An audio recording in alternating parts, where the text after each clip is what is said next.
हाय बच्चों, मैं अक्षय शुक्ला आप लोगों का स्वागत करता हूं। Class 12 CBSE board NCERT maths chapter 5 exercise बच्चों इसकी 1.3 है। एक्सरसाइज में कंपोजिंग करना सिखाया जाएगा। कंपोज द फंक्शंस क्या सिखाने जा रहे हैं बच्चों? कंपोजिंग कैसे की जाएगी, ध्यान दीजिएगा।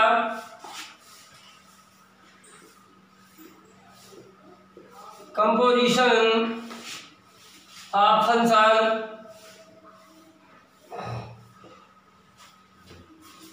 यह कॉन्सेप्ट काफी बेहतर होगा, लेकिन आपको ध्यान देना होगा। कहीं पर भी वीडियो को आगे बढ़ाकर मत देखें, देखते ही रहें। ये कंपोजिशन ऑफ फंक्शन क्या होता है? जैसे फंक्शन में पढ़ा था, बताया था कि डोमेन और कोडोमेन होती हैं, वैसे यहाँ दो फंक्शनों को कंपोज कर दिया जाएगा। जैसे हमने एक बार फंक्शन ले लिया fx x⁴ + 6 और gx = sec²x। इसको बच्चों कंपोज करना है। कैसे कंपोज होता है ये सिखाना है। अभी तो कंपोज करना नहीं सिखा रहे, बल्कि कुछ थोड़ा सा आउट ऑफ एक्सटर्नल नॉलेज बता रहे हैं। जैसे हमें फॉग निकालना, गॉफ निकालना। क्या निकालना बच्चों? फॉग। अब गॉफ तो क्या करना होगा, ध्यान दीजिएगा। फॉग फंक्शन हमारा x में है, तो फॉग x निकालना पड़ेगा। फॉग को क्या लिख सकते हैं? f(gx)। क्या पढ़ेंगे इसे? अब ध्यान दीजिएगा मैं क्या कहूँगा। fx बराबर इतना। अगर बेटा ft की बात करें तो आप क्या कहते हो? जहाँ x है वहाँ tt रख दोगे। अगर मैं बात कर जाऊँ fm की, तो जहाँ जहाँ x है वहाँ क्या रख जाऊँ? mm रख दोगे। जहां पर बेटा हम बोल जाए f1, तो क्या करोगे? x की जगह पे 1 रख दोगे। तो अब ध्यान दीजिए, f(gx) यानी f के फंक्शन में जहां जहां x है वहां क्या रखोगे? gx रखोगे। रुको जाके gx।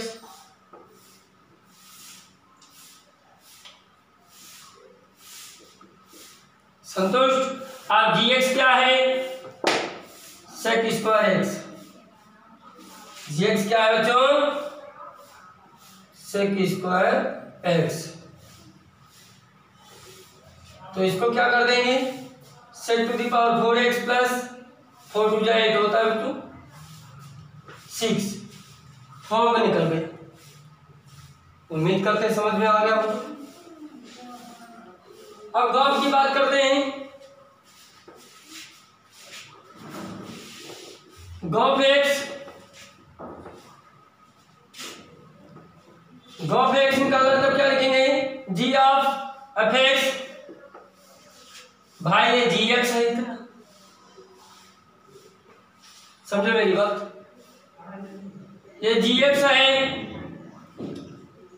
अगर gt कहूं तो क्या करोगे? जहां जहां x है वहां t रखोगे। तो gf(x) है, तो जहां x है वहां क्या रखा जाएगा? f(x). तो sec²f(x). बताओ बच्चों, sec²f(x) की वैल्यू क्या है? x⁴ + 6। ये आपका गॉफ x निकला है। उम्मीद करते हैं आपको समझ में आया हो। बेसिक कॉन्सेप्ट अब है ये कंपोजिशन का सिखा रहे, ध्यान दीजिएगा। जैसे बच्चों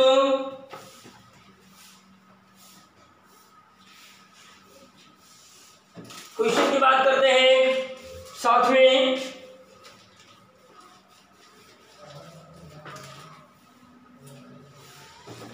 ऐसा है बच्चों, एग्जाम्पल ये देखें पहले।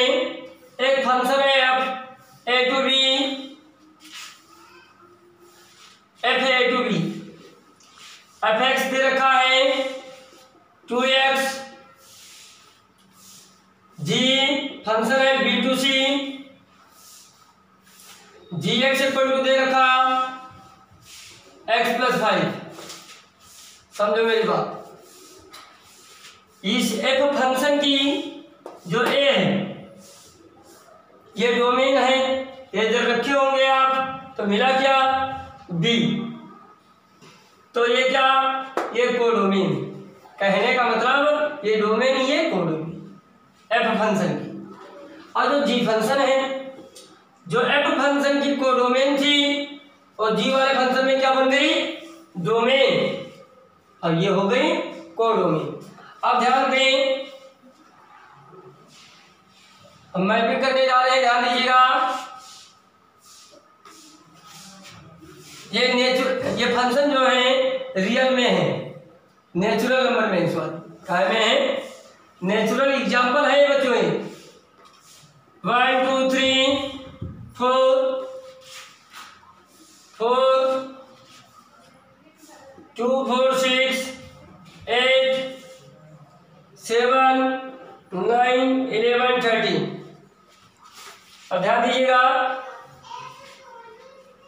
मैं क्या कहना चाहता हूं, ध्यान दीजिए। ये है इस फंक्शन की डोमेन, इसकी कोडो, एफ फंक्शन की क्या है कोडोमेन, लेकिन जी फंक्शन के लिए भी क्या है डोमेन। ये है आपका, ये एफ फंक्शन के लिए है, ये जी फंक्शन के लिए। बेटा 1 रखोगे क्या मिलेगा 2 रखोगे कितना आएगा 4, 3 रखोगे 3 2 जा 6, 4 रखोगे क्या आएगा 8। चलो ठीक है, जी एक्स फंक्शन में 2 रखा तो क्या मिला 7, 4 रखा तो क्या मिला 9, 6 रखा 11, 8 रखा 8 5 30। समझो अब मैं क्या कहना चाह रहा हूं, फॉर्म निकालो बच्चों। फॉर्म एक्स क्या हो जाएगा, f of g x, f of g x हो जाएगा।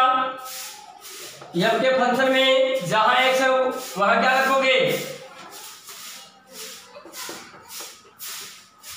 जहां एक्स है वहां क्या रखोगे जी एक्स,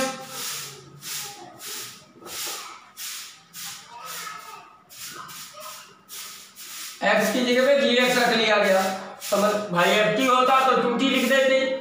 तो अब है क्या एफ जी एक्स, एक्स की जगह पे जी एक्स, जी एक्स कितना है एक्स प्लस 5,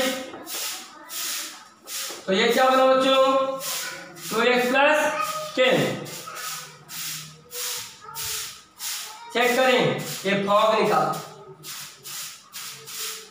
अगर जब फॉग निकाला तो फॉग की भी कुछ शर्तें होंगी, क्यों, ये भी तो एक फंक्शन है बच्चों, तो इसकी भी कुछ डोमेन होगी और कुछ को डोमेन होगी, वही तो डिफाइन करना है। अगर डिफाइन हो जाता है तो फॉग जो है फंक्शन हो सकता है, अगर डिफाइन नहीं कर पाते तो फॉग फंक्शन नहीं होगा। अब बात ये फंसती है कि कैसे डिफाइन करें, तो ध्यान दीजिए fog x equal to this आया। अच्छा फॉग निकाले हो भाई 1 रखा एक्स की जगह, तो कितना आया, कितना आएगा बच्चों 1 रखोगे तो 12, फॉग 1 12, कहीं 12 लिखा है नहीं है ना। फॉग 2 निकालो, 2 टू द 14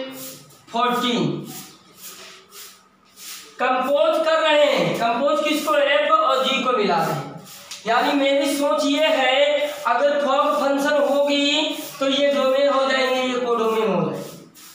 यानी हम ये वैल्यूज रख रहे हैं तो ये वैल्यूज आ जानी चाहिए, नहीं आ पाई। बच्चों जब नहीं आ पाई तो फॉग क्या हो गया, फॉग में बोल दिया जाएगा दिस इज नॉट वैलिड, यानी फॉग फंक्शन नहीं हो सकता। तो गॉफ देखो, गॉफ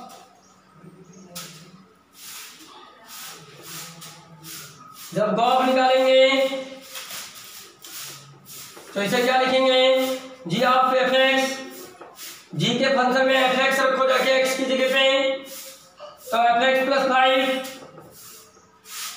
एफ एक्स कितना है 2x, चेक कर लो। बच्चों ध्यान दीजिए,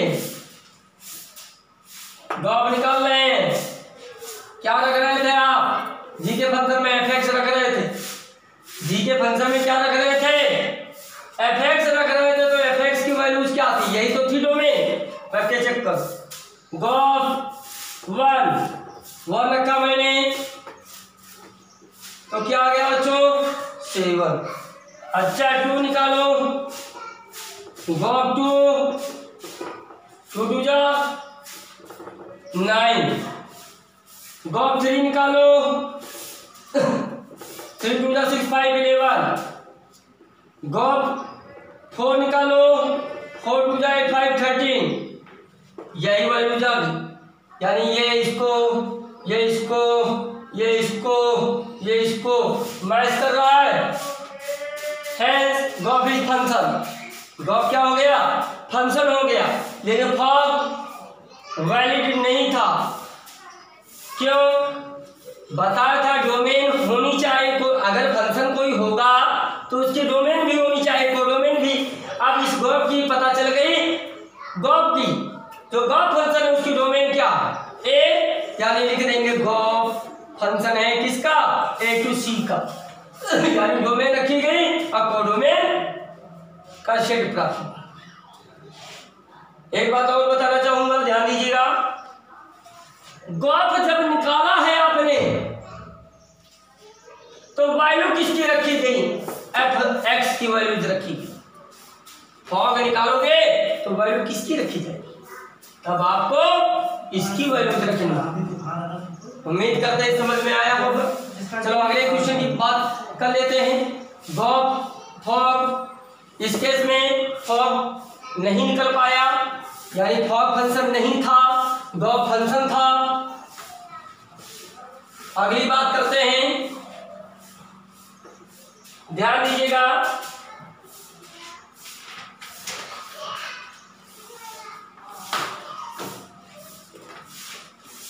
एक एनसीईआरटी का क्वेश्चन ले रहे हैं। क्वेश्चन नंबर 1 एग्जांपल कहता है लेट एफ फंक्शन है ए टू बी में, एंड जी फंक्शन है बी टू सी का, देन द कंपोजिशन, आपको कंपोजिशन करना है डिनोटेड बाय गॉफ। गॉफ का गॉफ जो होगा ए टू सी को डिनोट करता, तो ये बात आप दिखाएं। तो ध्यान दीजिए, यह फंक्शन है ए टू बी का, एफ फंक्शन है ए टू बी का और जी फंक्शन है बी टू सी का। इससे क्या मतलब निकल रहा कि जो फंक्शन एफ है उसकी जो डोमेन से जो वैल्यूज मिली वो क्या है, कोडोमेन, यानी एफ फंक्शन की कोडोमेन और जी वाले फंक्शन की डोमेन एक ही है। तो ध्यान दीजिए, गॉफ को हम क्या लिखेंगे, गॉफ एक्स को fog x sorry g of f x कर सकते हैं। तो ध्यान दीजिए, ये है एक ये A B C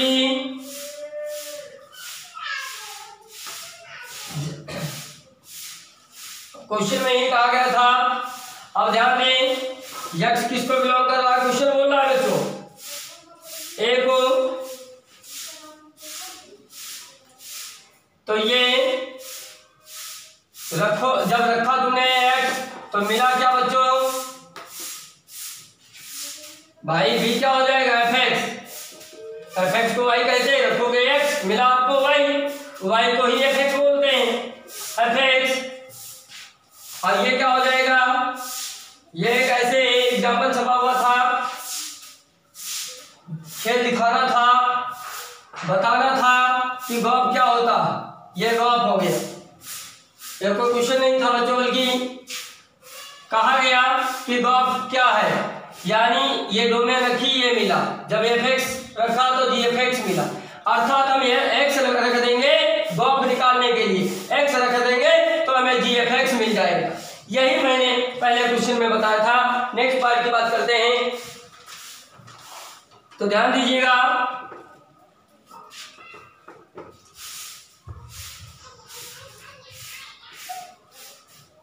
example 15 NCERT very most question है। एक फंक्शन है 2 3 4 5 का 3 3 4 5 9, एक जी फंक्शन है 3 4 5 9 जिसकी कोडोमेन क्या है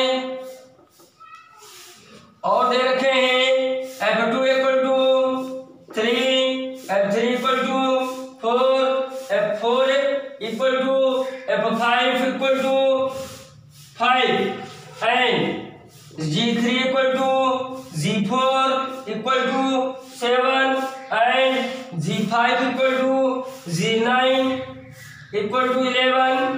find the gof, find the gof. तो सीधी बात, पहली बात यहां पे आ जाते हैं, गॉप निकालना है तो पहले तो ये आप चेक करें ये गॉप फाइंड निकाला जा सकता है या नहीं। क्यों, गॉप अगर फंक्शन होगा तभी तो निकालोगे गॉप, तो चेक करते हैं, लेकिन यहाँ पे तो गॉप फंक्शन होगा तो चेक करते हैं। ये फॉर एफ एक्स फंक्शन की क्या है बच्चों, डोमेन, और मेरी क्या है कोडोमेन। इसका नेम दे दिया ए, इसका नेम दे दिया बी, जो ये लिखा वही ये है, यानी ये जी के फंक्शन के लिए बी हो गया और ये सी हो गया। तो अब हम एक मैपिंग कर रहे हैं, ध्यान दीजिएगा, ये है, ये बी है, ये सी है। ए में क्या था 2 3 4 5, जी में क्या और बी में क्या था 3 4 5 9, और सी में क्या था 7 11 15। इसका मतलब 2 रखा तो 3 मिला, 3 रखा तो 4 मिला, 4 रखा तो 5, 5 रखा तो 9। इसका मतलब ये हुआ, इसका मतलब 3 रखा 7, सॉरी हाँ अब चेक करें, दे रखे हैं इन्होंने कहा f4 equal to f5, f4 और f5 क्या है इक्वल, किसके इक्वल है, f2 इक्वल टू 3, तो f2 को मैंने 3 से किया, f3 को 4 से, f3 को 4 से किया, f4 भी 5 है, f5 भी 5, ये दोनों 5 से मैच करो, 5 g3 बराबर g4, g3 भी बेटा 7 है, g4 भी 7 है, g5 भी 11 और g9 भी 11। अब चेक करते हैं गॉप निकालने की बात। गॉप एक्स इक्वल टू क्या लिख सकते हो बच्चों, जी ऑफ एफ एक्स, यानी चेक करते हैं गॉप निकालें, एफ एक्स की वैल्यू रखी जाएगी। तो ध्यान दीजिए अगर मैं 2 रखूं 7 आ जाए तो गॉप फाइंड हो जाएगा, अदरवाइज नहीं।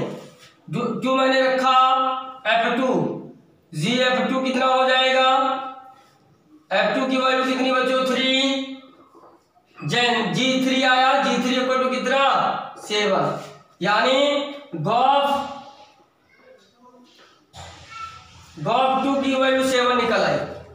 वाह वाह, यानी 2 7 को अप्लाई करता है। अब GOF3 निकाले बच्चों, GOF3 निकालेंगे क्या हो जाएगा GF3, F3 की वैल्यू कितनी 4, तो G4 की वैल्यू कितनी बच्चों 7, भाई 3 की भी वैल्यू 7,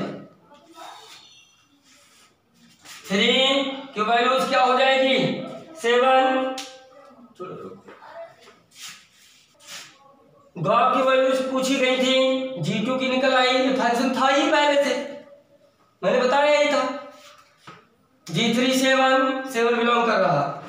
अब क्या निकालना है GOF4, जब बच्चों GOF4 निकालोगे तो क्या हो जाएगा GF4, F4 की वैल्यू कितनी है 4, तो G4 आया, G4 इक्वल टू 1 मिनट बच्चों, F3 की 4 थी, सही बात है। F4 की वैल्यू भी, F4 की वैल्यू 5 है, तो G5 की वैल्यू क्या आएगी 11, देखो 11 मैच करता था 11। अब क्या निकालना बाकी रह गया GOF5, GF5, F5 की वैल्यू क्या है 5, G5 इक्वल टू कितना 11। यही मुझको निकालने के लिए बताया गया था कि GOF2 निकालो, GOF3 निकालें, GOF4 निकालें और GOF5 निकाल दी गई। ये फंक्शन है क्योंकि इनसे जो वैल्यूज मिल रही हैं वो A to C में मिल रही हैं, and GOF is function A to C, क्योंकि रखते डोमेन है, मिलती हमें कोडोमेन है, जो वैल्यूज हमें बच्चों मिलती हैं वो कहाँ पे मिलती हैं C में। चेक करो, GOF निकाला G4, आपकी वैल्यूज क्या आई थी G4 की 7, तो 7 रखा तो मैंने इधर से था, अब मिला हमें यहाँ, यानी A डोमेन है, C आपकी क्या हो गई कोडोमेन। मुझे आशा है आप लोग समझ रहे होंगे। नेक्स्ट पार्ट की बात करते हैं।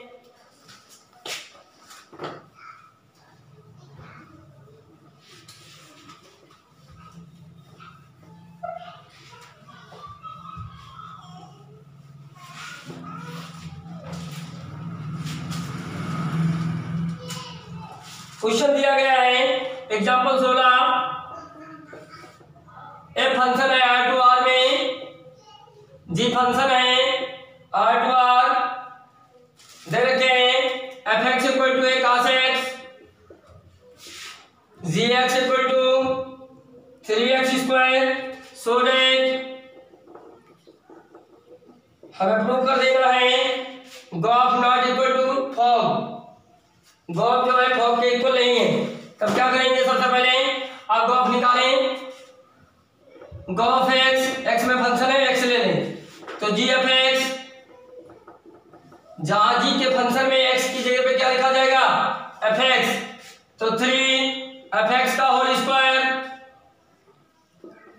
3f(x) क्या लिखा जाएगा भाई, g के फंक्शन में x की जगह पे fx रख लो, तो fx का होल स्क्वायर, fx क्या है cos x, तो ये आया cos स्क्वायर x। समझ पाए बच्चों। अब निकालते हैं फॉग x इक्वल टू हो जाएगा f ऑफ gx, तो अब f के फंक्शन में x की जगह पे gx लिख लें, cos gx, x की जगह पे gx, आप cos gx की वैल्यूज 3x स्क्वायर, क्या ये दोनों इक्वल हैं? नहीं है, ये 3 cos स्क्वायर x है, ये cos 3x स्क्वायर, लिख देंगे hence GOF not equal to fog, hence prove. समझ रहे होंगे कुछ बातें। नेक्स्ट एग्जाम्पल 17, एक फंक्शन है real minus 7/5, real minus 3/5 and g function and f x दे रखा 3x + 4 डिवाइड बाई 5x - 7। एक जी फंक्शन दे रखा है real minus 3/5, real minus 7/5 and g x equal to 7x + 4 divide by 3। Prove कर देना है फॉर्म इक्वल टू आइए अभी बताते हैं आइए क्या है। आइडेंटिकल ग्राफ दे रखा है IV वेयर ए की वैल्यूज दे रखे हैं r - 3/5, b की वैल्यूज दे रखे हैं r - 7/5 where IA equal to x, where x belong करेगा a को and IB equal to x for every x belong करेगा a। एक क्वेश्चन इतना बड़ा बना दिया कि देखने में डर लग जाए लेकिन दम कुछ नहीं है। हमें फॉग निकालना ग्राफ निकाल। ध्यान दीजिए ये है r - 3/5 तो इसको ये बोला गया भाई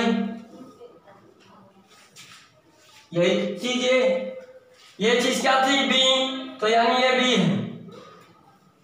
अगर यहाँ पे B2A लिख देते तो क्या दिक्कत थी, लेकिन एनसीईआरटी वाले हैं तो आप कंफ्यूज कैसे होंगे।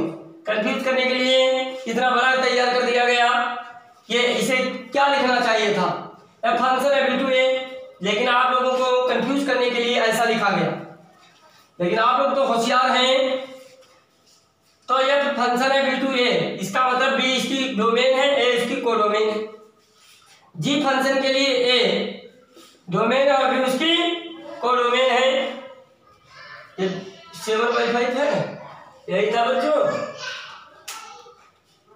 ठीक, चेक करते हैं, फॉग निकालते हैं। फॉग x इक्वल टू क्या हो जाएगा f ऑफ gx, यानी f के फंक्शन में जहां x होगा वहां क्या रखोगे gx, समझ रहे हो। तो बच्चों ध्यान दीजिएगा gx रखना है मुझे कहा f के फंक्शन में gx। B2A है तो f का फंक्शन बच्चों ये है, x की जगह पे gx रख लो 3gx + 4 डिवाइड बाई 5gx - 7। आगे सॉल्व करते। gx की वैल्यूज क्या है,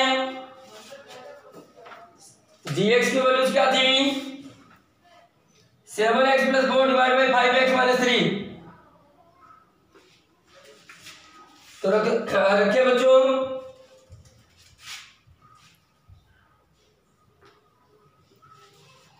तो ध्यान दें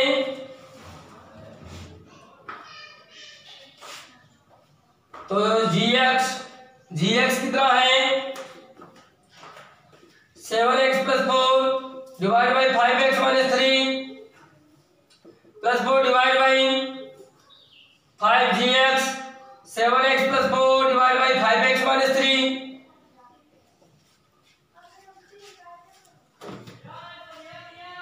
अब ध्यान दो इसे सॉल्व करते हैं। रेस करना पड़ेगा बच्चों हमें, क्वेश्चन नोट कर लेना।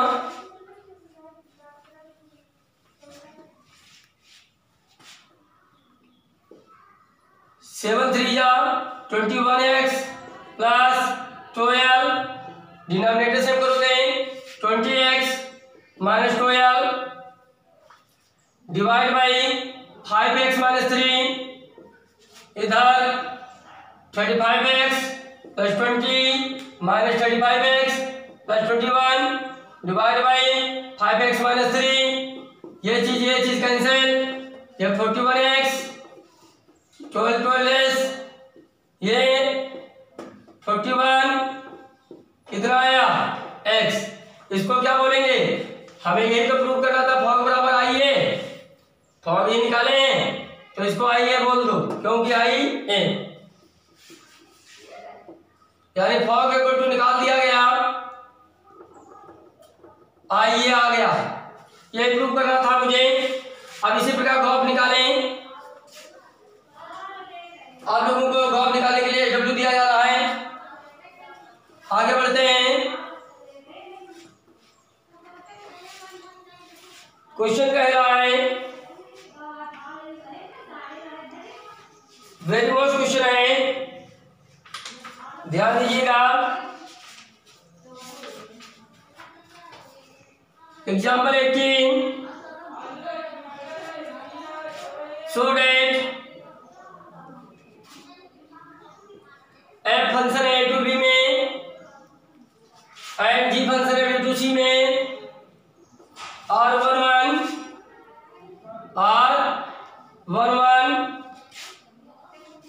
देन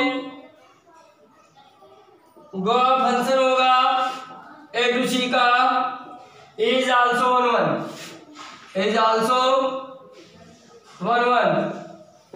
कहा गया। क्वेश्चन बोल रहा है अगर यह एक फंक्शन है, जी जो फंक्शन है, ये दोनों के दोनों कैसे हैं, 1 फंक्शन है, तो ये दिखा दो गॉप भी फंक्शन होगा 1 का। 1 समझते ही हो, पता था every element has one and only one image in codomain. जिसने ये वीडियो नहीं देखी पिछली जरूर देख लें। तो यहाँ पर ये दिखाया गया कि फॉग और यह फंक्शन और जी फंक्शन 1 के, तो गॉप भी 1 होगा। तो याद करो, इससे पहले वीडियो में बताया गया अगर 1 होगा तो x1 इक्वल टू x2 दिखा दो, बस खेल खत्म। तो लेट कर लेते हैं, गॉप दिखाना है मुझे 1, ये तो 1 ही है, तो लिख दिया, ले लिया बच्चों। गॉप x1 equal to gof x2, तो ये क्या हो जाएगा, fx1 इक्वल टू fx2। ये तो दोनों इक्वल होंगे ही, क्यों, क्योंकि f वाला फंक्शन पहले से ही 1 है, तो ये दोनों एलिमेंट इक्वल होंगे। जब fx1 equal to fx2, sorry इसको ऑपरेट कर दीजिए, तो जी fx1 क्या हो जाएगा, fx1 इक्वल टू fx2। क्यों, क्योंकि fx1 और fx2 1 ही हैं, और g भी फंक्शन जो है 1 है। जब g फंक्शन 1 है तो ये बात बराबर हो गई। अब f फंक्शन 1 है तो ये बातें भी इक्वल हो। नहीं समझ पाए, कोई बात नहीं, फिर से बता रहे हैं, कॉन्ट्राडिक्शन मैटर लेके चल रहे हैं। Gof x1 equal to gof x2 suppose कर लिया। अगर जी फंक्शन, इसको हम लिख क्या सकते हैं, पहले लिखो, ओके। अगर fx1 जी फंक्शन जो है 1 का है, तो fx1 इक्वल होगा कि नहीं होगा। अब देखो f फंक्शन अगर 1 का है तो x1 equal to x2, hence proved, gof is 1। यही करना था मुझे। अगला बात,